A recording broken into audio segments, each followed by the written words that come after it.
चुनाव जिसे कहते हैं कि एक एक वोट ही आपकी तकदीर बदलता है, उन नेताओं की तकदीर बदलने वाला गांव का गरीब एक मजदूर होता है जो अपनी दिहाड़ी करता है, अपने बच्चों का पेट पालता है।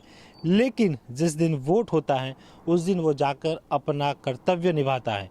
वो होता है एक आम आदमी, लेकिन वो ही वोट वो इस आस में देता है कि जो जीत रहा है वो कहीं ना कहीं उसके आने वाले समय में उनके और उसके परिवार के लिए कुछ अच्छा करेगा, सरकारी सहायता दिलाएगा, सरकारी लाभ देगा और हो सकता है कहीं ना कहीं उस परिवार का जो है वो उस उन्नति की ओर आगे बढ़ेगा, उसको सरकारी लाभ मिलेगा।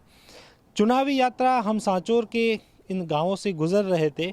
एक रोड पर एक परिवार दिखा, उस परिवार के दोनों, आप पति पत्नी हैं, दोनों जो हैं पति और पत्नी यहाँ पर ये काम कर रहे हैं। रोड के साइड में इनका ये काम है और ये वो आम आदमी है जो अपना वोट उन नेताओं को देता है जिनसे ये आस रखता है कि वो नेता उनके लिए कहीं ना कहीं आने वाले समय में जब जीत कर जाएंगे तो उनको सरकारी योजनाओं का फ़ायदा मिलेगा। बात करते हैं इन परिवार से जो आज भी इस धूप में यहाँ पर बैठकर इस भरी गर्मी में आग के पास में इन लोहे के जो औजार है उनको गर्म करके उन पर हथौड़े मार रहा है। उसकी क्या भावनाएं हैं, क्या विचार रखते हैं? क्या नाम आपका? मेरा नाम माधाराम। माधाराम जी, कौन सा गांव है आपका? गांव का मेरा सोंथड़ी है। सूतरी है। आप वोट हर बार देते हैं? हर बार देते हैं। सारे वोट दिए आपने, पंचायत से लेकर? सब पंचायत, कोई कर्मचारी में के ये वोट नहीं दिया इसके बाद कोई है ही नहीं। वोट देना आपका कर्तव्य है, वो आप निभाते हो। वोट इसलिए देते हो कि आने वाले समय में जिसको जो प्रतिनिधि बन रहा है वो आप गरीब लोगों के कुछ न कुछ सरकारी योजनाओं को मिले। आपको किन किन योजनाओं का फायदा मिल रहा है? कोई फायदा नहीं है। एक हमारे भी राशन का गेहूँ मिलता है, दूसरा कोई फायदा नहीं है।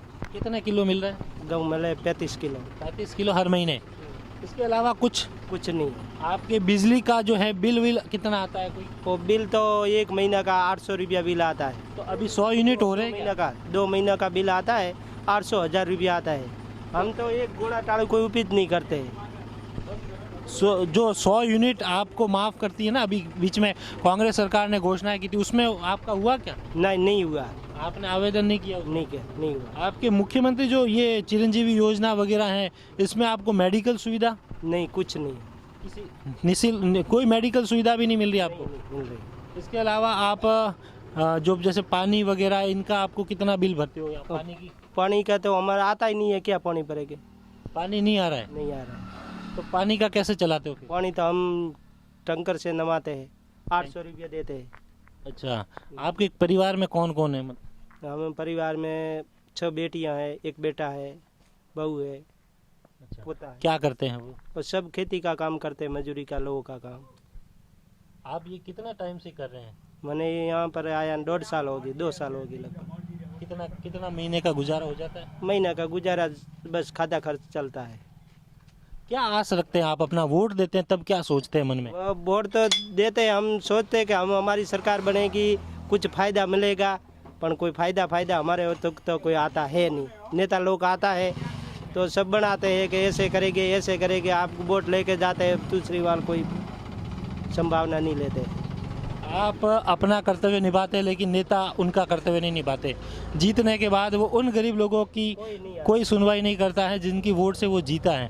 फिर भी वोट दोगे इस बार भी? हाँ, वोट तो देना ही है, पर कोई फायदा तो मिला है नहीं। सांचौर में क्या स्थिति है इस बार? सांचौर में तो अभी हम तो ये गामड़ा में रहते हैं। सांचौर में तो हम के जिला बने है, कोई फायदा मिलेगा, पर अभी तो मिला है नहीं। मिलेगा तो देखेंगे। आप क्या चाहते हैं? आप सरकार या अपने उन नेताओं से क्या कहना चाहते हैं जिनके लिए आप वोट देते हैं, जिनसे कुछ आस रखते हैं? आस तो रखते हैं कि हम नेता चुनेंगे, ठीक है, नेता आएगी, आप सरकार बनेगी, कोई फायदा करेंगे तो लेंगे, न का वोट तो देना ही है हमारे।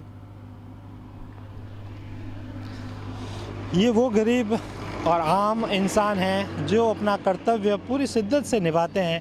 लेकिन इस देश में यदि सरकारें जो बन रही हैं, जो जनप्रतिनिधि चुनकर जाते हैं, अगर वो अपना धर्म, अपना कर्तव्य अगर इसी ईमानदारी से निभाए तो ये जनता उन्हें अपने सिर मोर पर रख देगी, उन्हें सर आँखों पर रख देगी। यही इस बार सांचौर में हो रहा है। जो नेता 15 साल से इस क्षेत्र का सांसद रहा, उसने गांव में उसकी गांव में किसी भी लोगों ने शकल तक नहीं देखी। कई ऐसी गांव ढाणियां हैं जहां पर उस इंसान को पहचान नहीं पा रहे। ये उनके लिए भी शर्म की बात है। दूसरी चीज़, ये सांचौर हैं, यहाँ से वन मंत्री थे वर्तमान सरकार में, और मंत्री के इन गांवों में जो हकीकत हम देख रहे हैं वो वाकई उनके लिए भी शर्मसार करने वाली बात है।